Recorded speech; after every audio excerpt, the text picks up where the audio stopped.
This hat is Cricket Legends of Barbados. Dear Abby is the subject. Dear Abby was a long-time newspaper column syndicated to newspapers all over the world by Abigail Van Buren. Her sister was also in the advice column business, Ann Landers. So, what I've noticed today is I walked by Burger King, and as I walked through some of the surrounding residential blocks, I see garbage that's got the Burger King logo on it.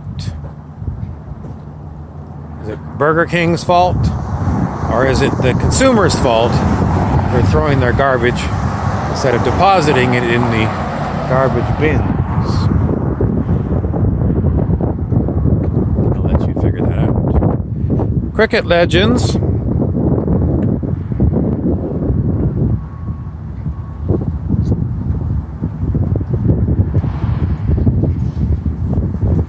What would Ann Landers say to people who complain that there's a lot of Burger King garbage in their neighborhood? Well, I think she would say, if it's safe to, confront those you find who are littering. And say, hey, I live here. I don't want Burger King garbage strewn all over my street. When you're done with your drink, put it in your pack sack, take it home and put it in the recycle bin. Or go back to Burger King and put it in Burger King's garbage bin. But for God's sake, don't throw it on the ground in my neighborhood. If the topic is generally how do we clean up the neighborhood,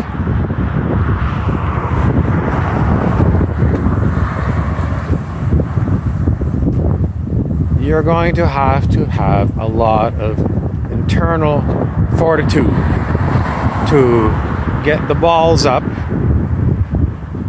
to talk to people who are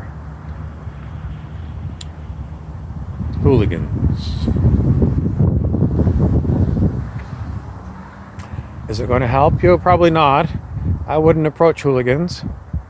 I don't think it's wise to approach drugged or alcohol infused people who are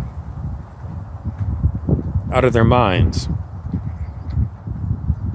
Still, if you've got this problem in your neighborhood or in your city, and we all seem to, what is the way to approach hooliganism?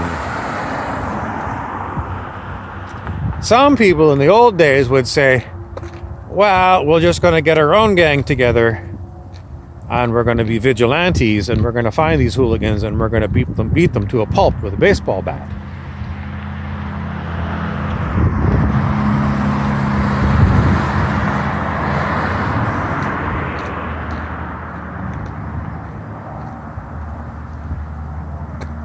I don't know if that's really a wise idea unless you want to end up on it with a murder charge and spend the rest of your life in prison, or in certain states you might be executed.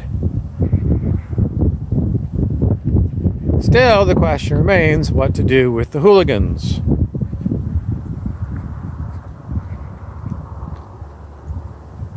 Don't you have a police force to deal with hooligans? Yes, but they're not everywhere. And if you don't see a policeman come when there's a fight going on, and I've seen this where there's a fight going on and the police are watching. And they let the fight go on. And at the end of the fight, they do nothing. So, can you depend on your police? I suppose it's the officer's discretion. Maybe they figured somebody needed a good shit kicking. That's how they're going to learn. I don't know if that's wise either. But the truth is that there's not enough police for the amount of hooliganism that goes on.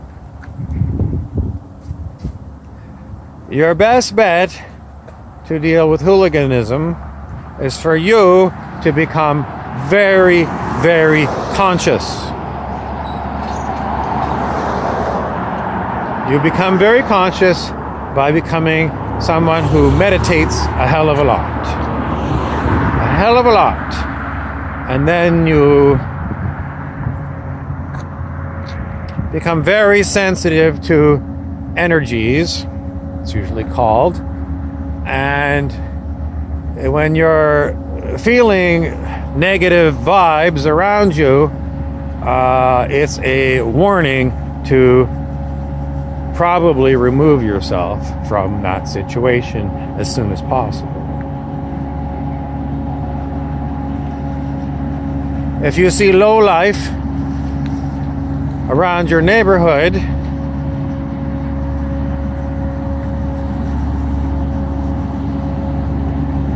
you have to go with your intuition. What is your intuition going to do? You have to let it kick in. And if you've got a lot of monkey mind, it might give you the wrong information.